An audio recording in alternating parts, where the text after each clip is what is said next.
Hi, it's Paul Compeau, GreatDad.com, and thank you very much for joining either the podcast or the YouTube version of the podcast.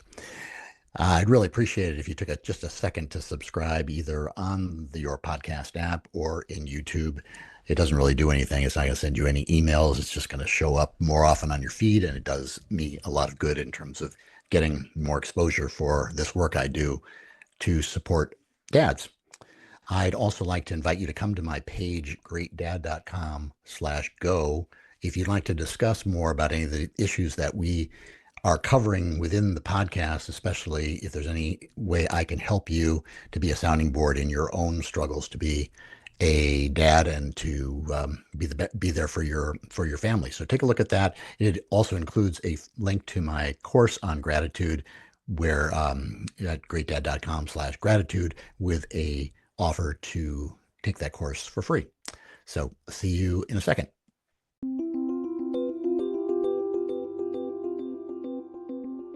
Hey, it's Paul Compeau, GreatDad.com, here with my weekly talk with the fathers of all types and trying to get a feel for what modern fatherhood is today. And we talk about so many different subjects, and this is one we've come back to periodically. And the timing is really good. We're recording this at the 10th of September, probably air at the end of September. But we're going to be talking about college financial aid. So we've got an expert today, Paul Compeau, who's a certified financial planner, but really specializes in this part of financial planning. So welcome, Paul. Yeah, thank you, Paul. And you mentioned it's September 10th today. It's actually my birthday, so happy to be with you and happy to share with your audience. Yeah, great. Well, happy birthday. Well, let's get into it right away with just the current climate, because I think it's so timely, both for people who are now right in the application process and thinking about the money cost. They're probably for the first time realizing that the school that maybe they thought was 60,000 now is 70,000 or worse. And then at the same time, we have this massive upheaval in defunding of a lot of educational institutions. I know that even before this, there was just a crisis of a lot of schools closing down for lack of money and increasing costs. I mean, the whole thing, I think, really frightens a lot of parents, whether their kids are 2 years old or, as yours are, what do you say, eight and 11. I mean, you got a few more years, but still, that's the time when you really start rolling. Did I put enough? Have I been putting enough money in as I've been going along, or am I already coming out of a hole? I don't even know what my question is. I'm just amazed at probably what a lot of people are going through at this moment.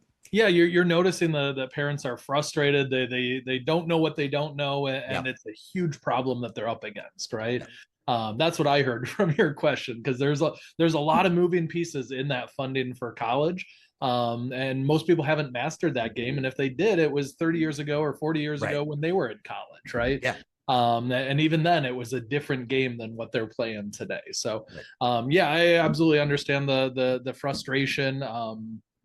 I mean, college pricing is broken. I mean, the sticker price, you mentioned 60 to 70. That's at the public universities if you're out of state, right? Yeah, right. Where we're looking at, there's a bunch of schools in that 90 to $100,000 range. Yeah. A few of them are right at that 99. Just they're about to pop a bunch of them over $100,000 per year per student. Yeah.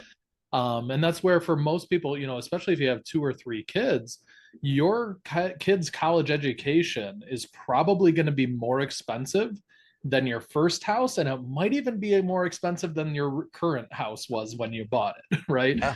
So for 2 kids, we're looking at a minimum of $250,000 for most families, even at the cheapest in-state universities. Most of them are 25, 30, 35,000. We've seen a few in-state universities in the 40,000 range now. Right. And that's in-state, right? Right. It's just absolutely astronomical how much people are expecting to pay for these schools. So hearing, a family with 3 or 4 kids at $500,000 or $750,000 is not unheard of when we're putting together these financial plans for college. Yeah. But I think the thing that's really confusing to people, especially if your family is your child is first time going to college with the family that doesn't have the background, or you're not as tied into academia, you don't have anybody who's related to academia, you don't know, are we talking about like a sticker price on a car where you go in and you work the salesman and he runs in the back and says, I'll give you $10,000 off of that? How does it work in reality? Maybe you can give us the spectrum of the schools that are locked down, like a state school, which is probably in general kind of a lockdown fee, versus another school that maybe not Yale or Harvard, but has some wiggle room in the pricing. Yeah, so that's one of the things that we've noticed is that the even the list price definitely isn't the price that most people pay. It's kind of like buying an airline ticket. My house, I live up here in Michigan, so we all want to get to Florida in the winter, right? Yep. So when we all fly down from Detroit, we get off at Orlando or wherever, Miami. Everybody on that plane paid a different price for that ticket, right? Some people used miles, some people still bought it at the gate, some people, bought it online, and the price changes. You can check the next day; it'll be a different price, right?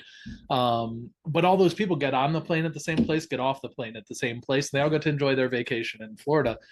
The same thing's true with college. Is you're going to be sitting in the class, your students with other kids who paid a different price than yours. And that's where Bridgewise College Planning, my company, is on a mission to make sure that people get every dollar of free money of financial aid that they can get, because people do pay different prices, and there's a strategy, there's the system of how you get more financial aid. But it's crazy because most people go into the financial aid office because that's where they think they get financial aid. And what most people don't realize, and Paul, I've listened to your podcast, I know you have a daughter in college. Most people don't realize that the college is actually a really big, really successful business. They didn't think about that as they're applying, right? Yeah. And that financial aid office is one of the billing arms of that university, right? That's how they decide how much money they're going to bring in this year, is at the financial aid office. And that's coming from parents like your listeners. And that's one of the big things that's really interesting. If we go into the financial aid office with an open book and we say, hey, we have this much saved in our 529 and we only have this much saved and we need to save money for retirement, and we have 3 other kids, what you've done is you've just given them the formula of how much they can charge your family, right? Right. And that's where most people, it's kind of like going in the IRS to do your taxes. Like, they'll probably get something done. You'll have an answer at the end, but they're not looking for every deduction for your family. They're not looking for every scholarship you might qualify for. They're not looking to try to save you money. Not even this year, but they're definitely not looking forward to the following years, what you could do or change to achieve more in financial aid from that university.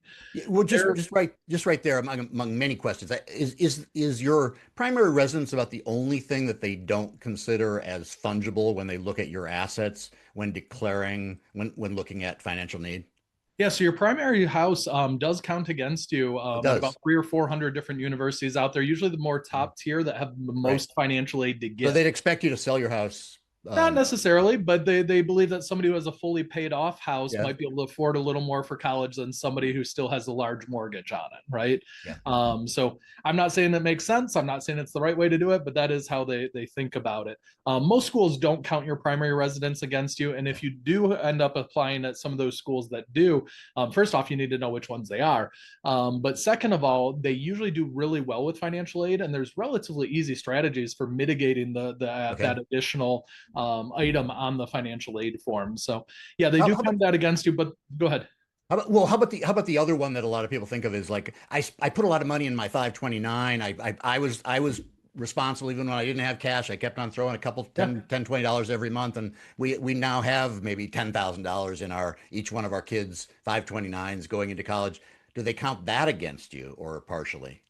Yeah, so great question. And I'll start with saying saving money anywhere for your future goals as a certified financial planner, that is a great idea. You should do that more, right?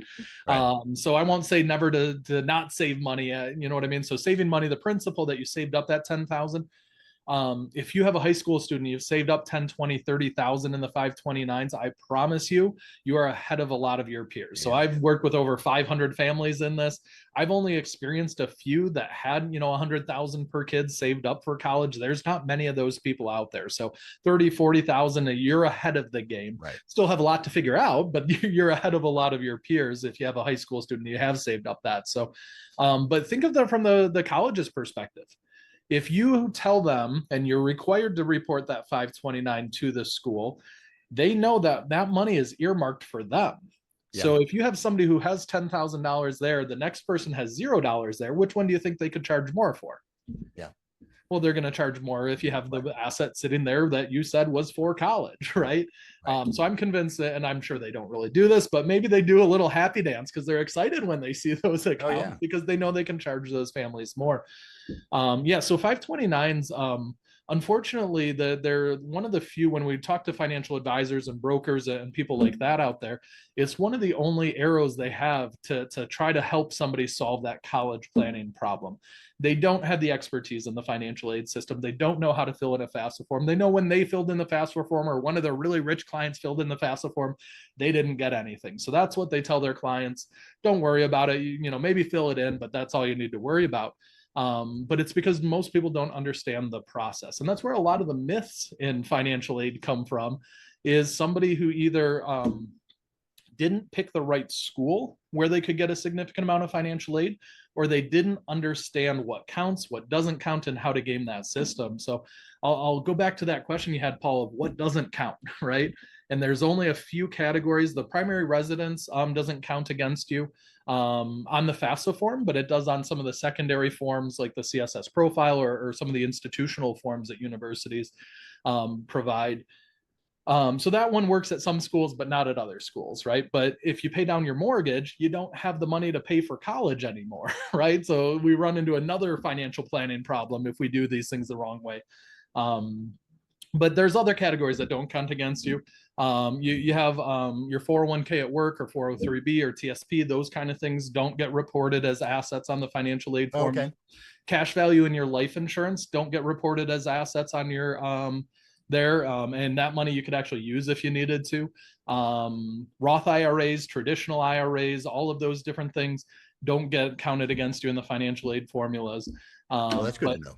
But your income does. And that's where some of these places we can stash money get a little tricky. So like, what's a good example? We can put money into a Roth IRA. It doesn't count as an asset on the financial aid formulas. But if you pull that money out for college, which is one of the things you can pull money out of there without penalty to spend on college, which is really nice, it still gets, even though it's tax-free, it's still additional unearned income in the financial aid formulas. So we saved on the asset side, but then we ended up getting hurt on the income side, which is way worse than the asset side. Assets are going to count, 5 or 6%, whereas income is going to be 20 or 30%. So there's a lot more to that question of how do we store money?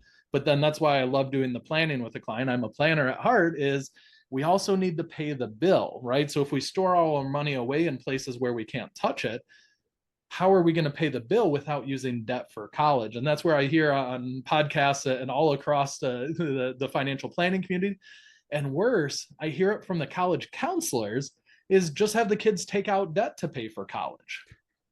But what that shows to me is they don't know how the system works. Right. The kids can't borrow more money. Who wants to loan money to an 18-year-old without a full-time job? Yeah, I think that's a really important thing to talk about, and I don't know what the terminology is for the kind of loans that used to be available to kids. Where, we talk all about this loan forgiveness and everything, and all that big money that used to be there as loans. I don't think that money exists in the same way. You can't take out $100,000 worth of loans to fund for you. The student can't. The student's limited to $5,000, $6,000, $7,000 a year, somewhere in that ballpark, depending on what year you're in.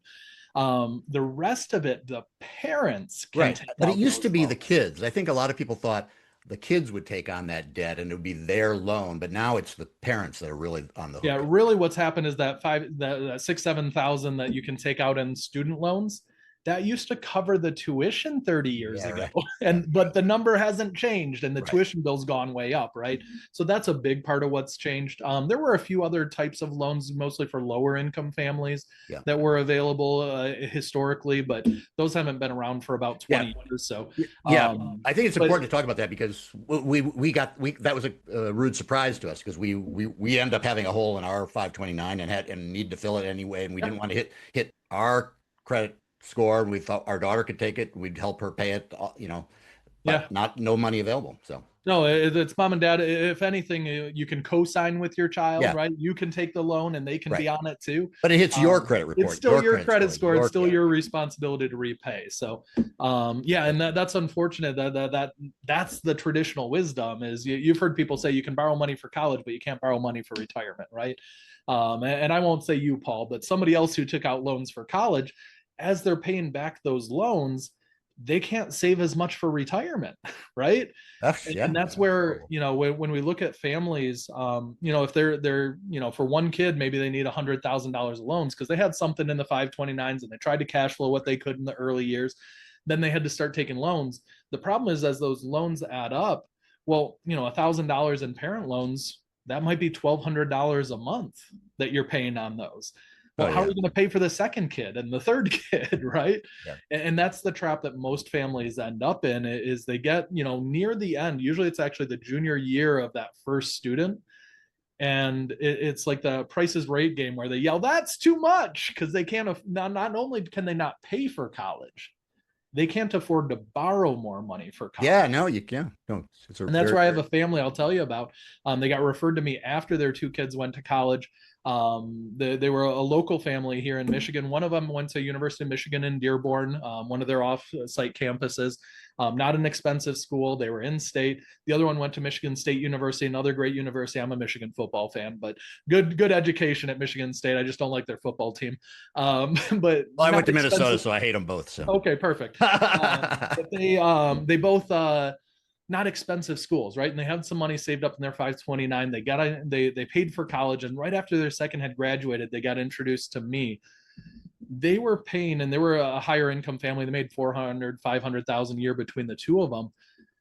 When I met them, they were paying $2,300 per month on those parent loans for their kids' college education for the 10 years right after college, right before retirement.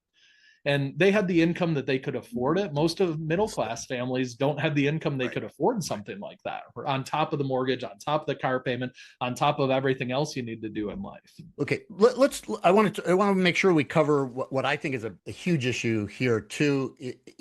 I think there's definitely a group of dads out there where they're like, how can I get my kid to college? And I've got to think about, like, if I can afford to send the kid to college at all is a huge issue. And those people have a set of needs that are very different. Then you have another group of people who are they're not rich, but they believe in education. They want their kids to go to school. Maybe they went to a name brand school. Or they want their kid to go to a name brand school.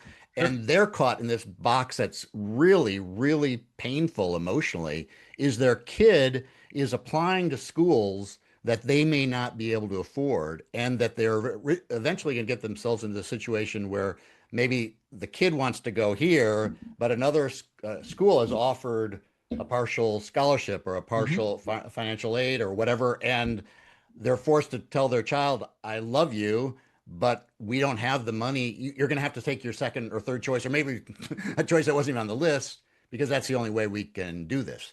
Right. What are your thoughts on that, or how prevalent is this? What are people doing? What are their strategies in negotiating? I guess that we'll roll. Yeah, you solve that by starting early, right? So we want you to start, as soon as middle school, 9th grade, 10th grade, right? By the time you get into 10th grade and January of their 10th grade year, you're doing things that could mess up what their financial aid is going to look like, right? So if you don't already have the knowledge, you're going to accidentally make some mistakes, and we don't want that to happen. So if we're going to become the expert, we want to become the expert in probably 2, maybe 3 areas. Number 1 is, what colleges can be generous with your student. So school selection, and that's why I have a team of counselors on my team to help the students, guide them to the right cost. But it's not just the right cost. What you're describing is a perfect cultural fit. The campus is beautiful. Right. They love that setting. They love the type of people who are on that campus. Yeah. Some people want a campus that has a whole bunch of liberal people, or a whole bunch of conservative people, or they want one in the country, or they want one in the city, or all these different things. Those matter, right? Yeah. And that's what the kids are going to fall in love with. And we need the right curriculum. So we need the right education. We need the right level of education for that student, but also the right majors and the right career path that they're going to go on, right? Yeah, that's an important one. And those are the things most counselors, most people at the school, most parents are worried about, right? It's that cost that gets added in that they didn't think about ahead of time. So Yeah. the good news is the average private college discount rate for first time undergraduate students is over 56%. So there are 56%. absolutely. So when you hear $90,000 a year, Wow. half of people are paying less than 45, right? So we can expect for most middle class families, most lower income families, a significant amount of financial aid at the most expensive universities. And that's where you hear some myths is if you pick the wrong university, the neighbor next to you that makes 100 or $150,000 a year, maybe 200, they didn't get any financial aid because they picked the wrong university. You can get financial aid if you pick the right university, But right? there's so many factors here. I mean, part of it's universities, part of it's how much money that they have available. Some of it is is related to major field of study, whether they need to fill spots as well, isn't it? It can be at certain universities. They're looking to that's more on the acceptance side than it is the financial aid side. So absolutely, for an acceptance strategy at a school that's going to do great with financial aid, our counselors are guiding kids to those paths where they might have a better way to get in. But you need to start doing that your freshman and sophomore year. You can't start doing that your senior year, because you need the sorry, when we're crafting an application, we need the activities that go along with that major so that they get into that university for Right. that major, right? So if they've been in robotics club and they've been in a high math level and they go and they apply as an English major, but they haven't done well in their English classes and they showed no interest in literature or anything else like that, no interest in writing any published anything, it doesn't fit, That's a right? risk. They're not going to get into with that application. So that does have to start a little bit earlier. So sometimes that can work. Sometimes it doesn't fit who the kid is, right? Yeah. But yeah, when we're looking at the financial aid, the second step you mentioned is knowing how the financial aid formulas work. So if we can pick the right college, number one. Number two is knowing what income counts, what income doesn't count, what assets count, what assets don't count, what year's income counts. Can we Yeah. take higher income in previous years so that we can have lower income in other years, right? So for a lot of business owners, there's some strategies we can take that allow you to do things like that, that allow you to achieve more in financial aid. Yeah. So that's the second area you want. And the part B of that second area is all of the deadlines you have to hit in order to get into college. Because when you're applying as a senior, you have a student in college, you mentioned on another podcast, right? When you're applying as a senior, there might be 6 or 8 different deadlines just at each university you Oh yeah, and your kids are by that point your kids are exhausted. They don't want to do anything more. So somebody needs to be keeping track of all those deadlines, right? You said a bunch of things that I, on a level of having had experience with this that I'm interested in is one is even if you have, let's say you have a financial advisor already at Morgan or Merrill Lynch or whatever.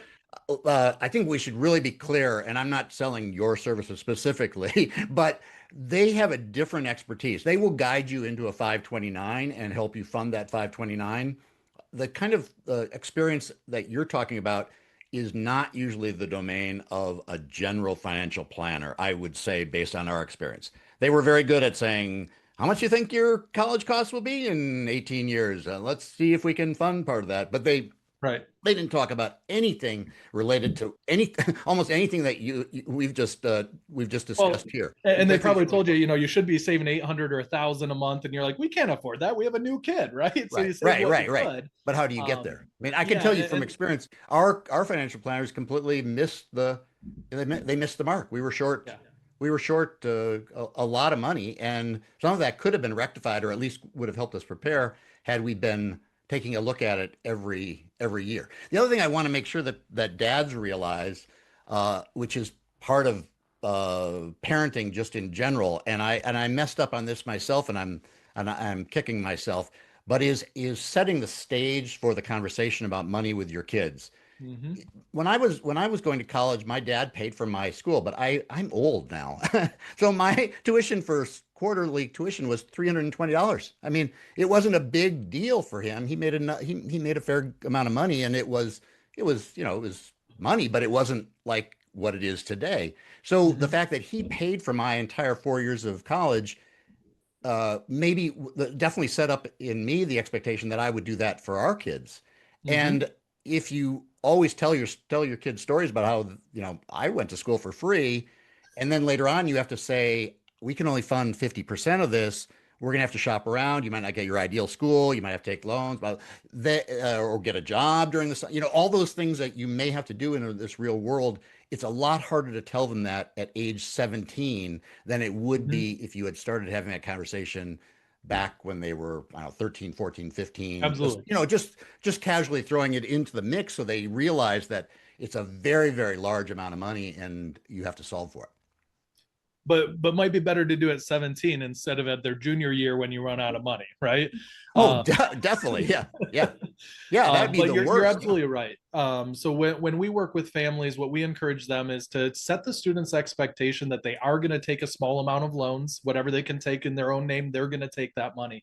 We set the expectation that the student is going to work. We like to use somewhere between $5,000 and $6,000 per year that student is going to pay of their own tuition. Yeah. Of And their if own you work, tuition or their own living costs, because the living costs, so either one, I either one. really prefer it to be their tuition, because we want Okay. to tie their labor to wanting to get out of school earlier, Oh, right? yeah. Because we don't want a fifth year, we don't want a sixth year. The ones who pay for their own tuition, 98% of them finish in 4 years or less, when the Yeah. Maybe national that's why average it is took me an extra almost six semester. years. Exactly. And I'm not saying it was a bad path, but when I think about students who are taking that extra year, usually 2 years is what the national average is for a 4 year education. It takes 5 or 6 years.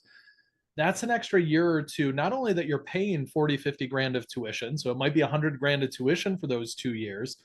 The flip side of that, and what most people don't think about, is that's 2 years when those kids should have been in their adult job, right? Yeah. They should Yep. have been having that experience. They should have been having that income, right? And most jobs 60, 70, $80,000, some of them 100,000 a year out of college. So when I look at those extra 2 years of college and I look at that family's net worth over time, that's a 250 or $300,000 swing away of wealth away from that family that they should have had, right? And that's why we're so passionate about making sure we have the plan that works for all 4 years for all of the students before they get into those later high school years. Is the people who win this game are the ones who take advantage early. So I think also, I sometimes think that we are overplaying this whole vocational school, college as vocational school. But you do have to think about, is there a return on the investment? Are you taking classes? Or you have a oh major yeah. that's going to get you a job? I mean, if that's not in the back of your mind, you're naive because Well, it's no, the it, cost of it it. should be it should be in the front of your mind, Paul. Yeah, So yeah, when we're working with our freshmen and sophomores, a lot of the work we're doing early in high school is career exploration, right? So if we define what direction they're headed early, then they're going to be able to get the activities that relate to it. They're going to be able to develop in that area. They're going to explore that area. They're going to have a good idea of what that is before they're applying for college, right? yep. The difference is how most people approach it. And I did this, right? I went to college because everybody said we should go to college, Yeah, right? So I went to college and I thought, okay, I'm pretty good at math. Maybe I'll try accounting, right?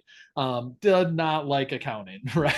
Like way too many debits and credits and not enough fun for me. So I don't yeah, want to sit there at an Excel spreadsheet, and I'm pretty good at it, but I don't want to, right? I right. want to meet with people, and that's why I do personal finance, specifically college plan, is I get to help real people solve real problems. But that's how most people approach college, is they pick a college because they know somebody who went there. That's the number one reason somebody picks a college. That somebody who went there had a great experience. So they pick a college and then they go start taking classes and they do their gen eds. And based on that, maybe they then pick a major. And then based on that major, they finally finish after maybe 5 years, 6 years. They Wow. finish college and then they go on Indeed or whatever other website they look at and say, what job can I get with this degree? Right. Right. And it's exactly opposite. So we Insurance sales. start with those younger high school students of what problem do you want to solve in the world? Yeah. What is that career path that you can actually have the impact you want to have? And enjoy, right? So we're looking at a lot of different psychological tests that look at who's happy in their 40s and 50s with their career, matching that to indicators in the teenagers, and looking at those career paths to make sure we're in the right direction of what, and then having them explore them and make a decision. So well, I think also you hopefully get your student to realize the value of each individual class rather than just taking class or taking simple classes. If they see a price value relationship, it's one thing to get a degree, it's another thing to be educated. And we know there are lots of kids who think it's 4 years of party time, which is exactly the opposite of what you should be doing when you're paying this much. right, and that's where vocational, if we pick the right career, vocational school or trades is a great option. And the best thing we can do for somebody who hires us to do their college planning is tell them before they spend the money on college that college isn't the right answer for your student, right? That's the best case scenario because they didn't waste the 300 grand on college, Right. Yeah. Yeah. right? It might not be what they're hoping to hear, Yeah. but that might be the discussion that's necessary. Now, most people who hire us do end up going off to college. It is the right path for them based on the careers that they're going to end up in. But choosing the right fit school comes right after that, and that can completely change a student's life. So I have a family, Mike and Kara, that came in with us. Absolutely wonderful family. They came in for, we have a college readiness breakthrough session, which is a free meeting people can have with us. If they visit bridgewisecp.com, they can take advantage of that. When Mike and Kara came in, they were looking at a local state university, was a reasonable fit, was only 45 minutes away from home and everything like that. They looked at a private university that was a few hours away, still in the same state, but their daughter is having an absolutely amazing time. She's in her junior year there now. But picking that right fit school, she's in the band, she's getting scholarships, she's had a better financial aid package than she would have had at the public university that she got at the private university. She's paying half as much as she would have at the public university. And it's just an amazing thing when all those things come together, that now she's applying or getting ready, I should say, to apply to different optometry schools. Just that path, she's on time, she's in the right environment, and is able to be really successful there. So how does the the negotiation part come up? I mean, I know in the case of one of our kids that one of his acceptance letters came with and attached to this is basically 25% off, and you're getting this scholarship. Is it usually like that, or is it a case of, like, let's say your kid gets into three schools and they're all kind of equivalent, and you call up each one of those schools and say, I know you all three of you want us, how much, well, what kind of break can you give me? Yeah, so we always let most people don't know you can negotiate with the universities at all. So even when you got that great offer, how do you know that you might not have been able to get 10 grand more? Right. Well, nobody knows because they didn't know how much to expect. And that's why a lot of people hire us, is we know what to expect at the different universities for different income range, for different grade levels, all of those different things. We've already pieced together what you should expect at that university. And that's why we're applying at that university in a lot of cases. Right. Not the only reason, but it is one of the reasons, right? So we know what to expect at the different universities. And then based on that, we know when to negotiate, when not to negotiate. So yeah, the first offer is not always the best offer. So financial aid leveraging, you can look up, there's a Money Magazine article you can find online that talks about 66% of private universities and about 20% of public universities will give you less in financial aid on the first offer on purpose. It's called financial aid leveraging, because you have to think of it from a bigger picture than just your one family. When you think about it, there's a group of like 100 students that are applying in very similar income, very similar grades to your student. They need 34 of them to attend that year.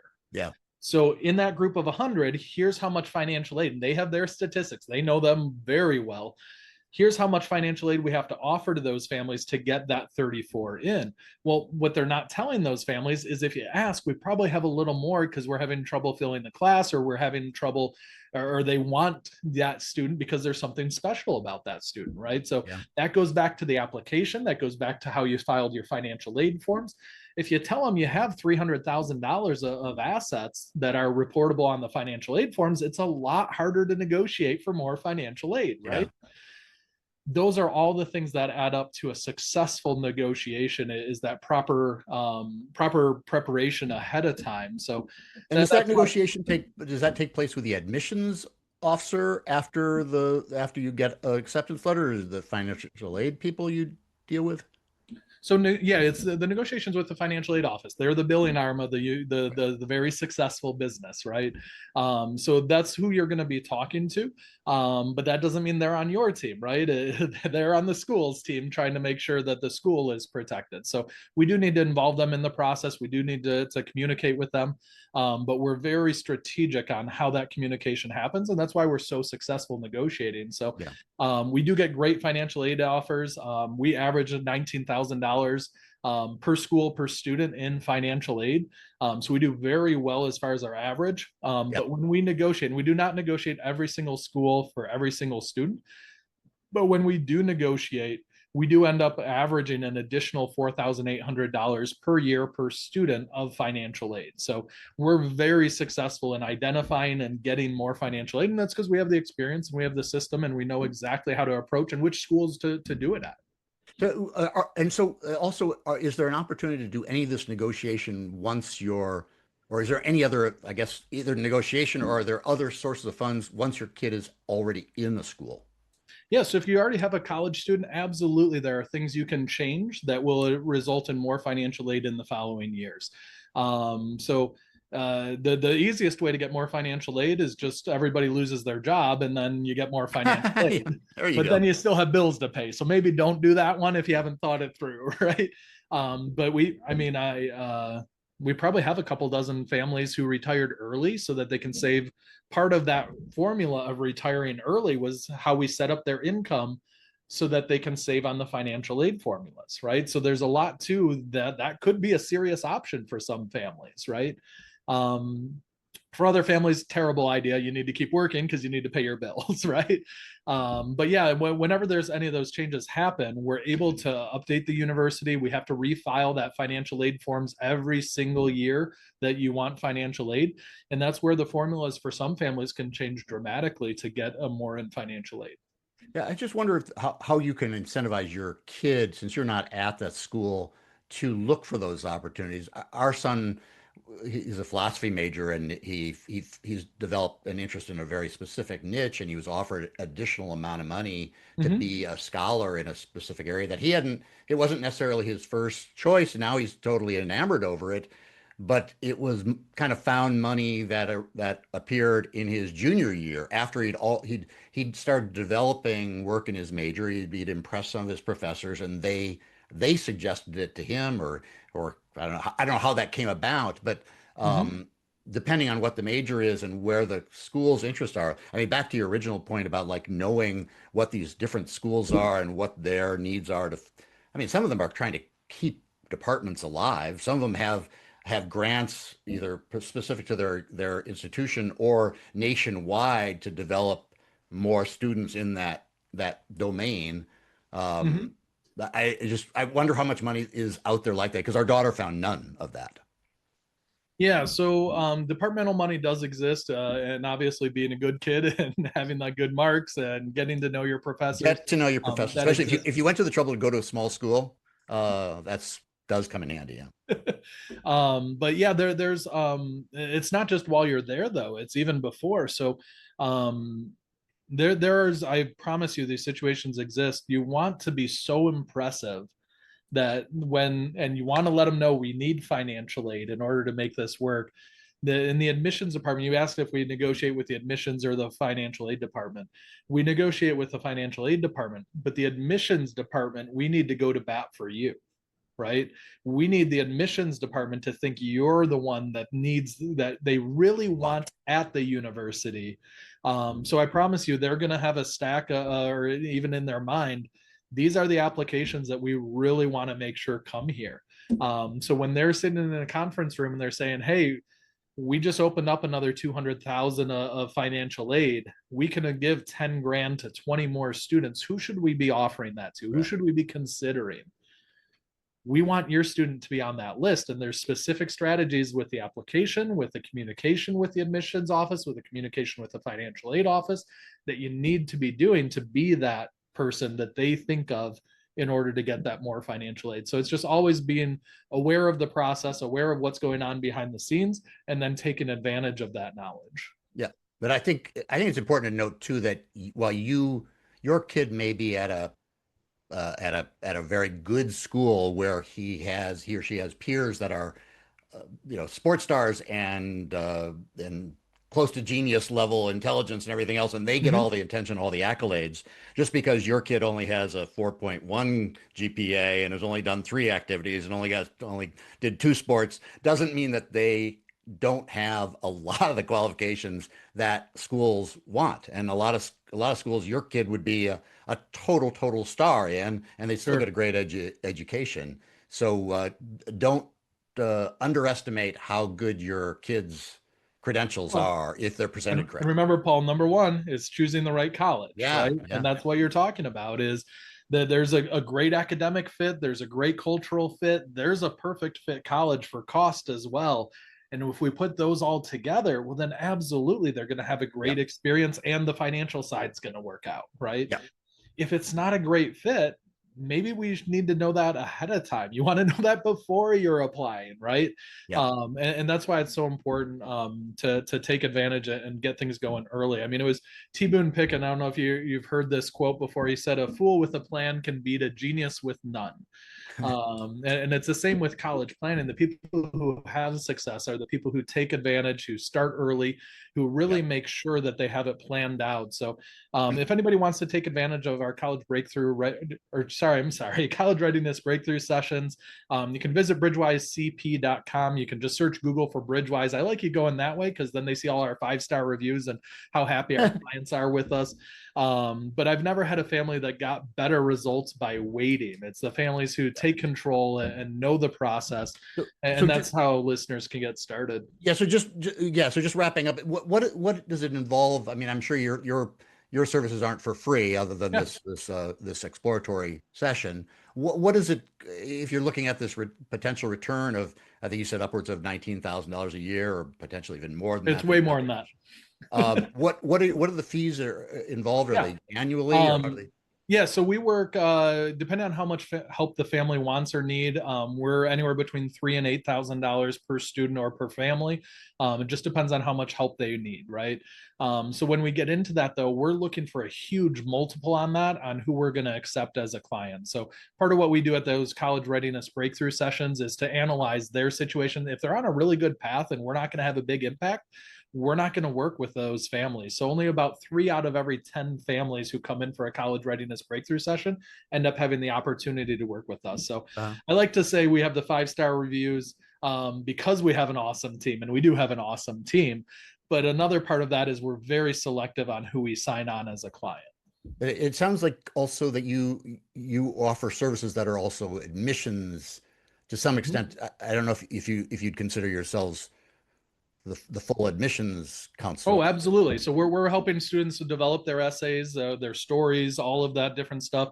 We need the whole application to flow. I don't specialize in that, so I don't talk about it quite as much, but my team here is absolutely amazing. So Angelina has tons of experience with students, counseling them and helping them through the process. An amazing team around her as well. So we love to be able to help the students get into the right school, because if we don't pick the right school, we're not getting the financial aid.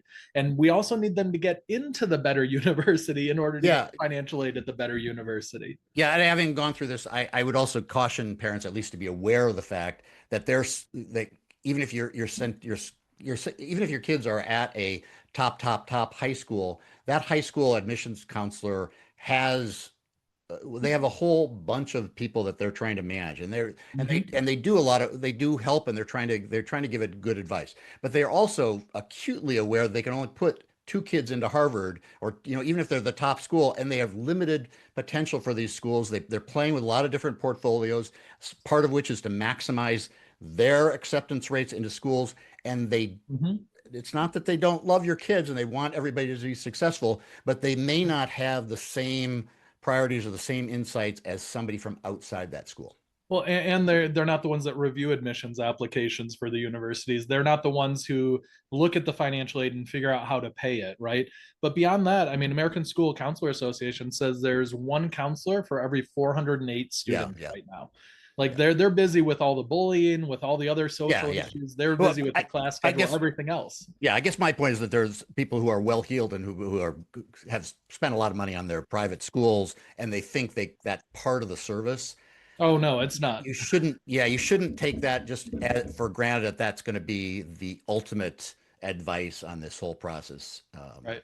Because you may have to go outside for some other points of view. Well, Paul, thanks a lot for taking time. I think we covered a lot of ground that I think is invaluable for people to understand as they go through this. It's such an emotional time for families. Obviously, we all have our pet schools. We think that going to Harvard and Yale is going to unlock the key to unlimited potential. I don't know if that's always true, but making sure that your kid is happy and healthy and is getting some return off this education is obviously our first priority. And the money part it's just sad that it's part of so much of so many decisions that we make that shouldn't be this way, but definitely you have to address it.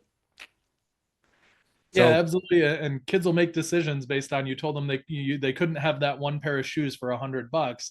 They know you don't have all the money in the world. They won't even apply at those $90,000 universities, but they don't know that sometimes those are the cheapest ones for your family. So we yeah, want to oh approach man. that early and make sure we're applying at ones that will end up costing your family the least amount.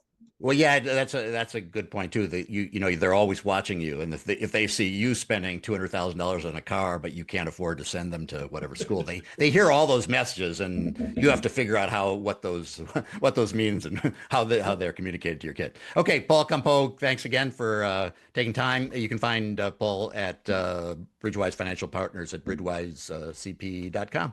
Okay. I appreciate it. Thank you. Until next time, Paul Bannis with GreatDad.com. You can find my coaching offerings at GreatDad.com/go, including a free course on finding gratitude. And so until next time, remember, a strong family starts with you.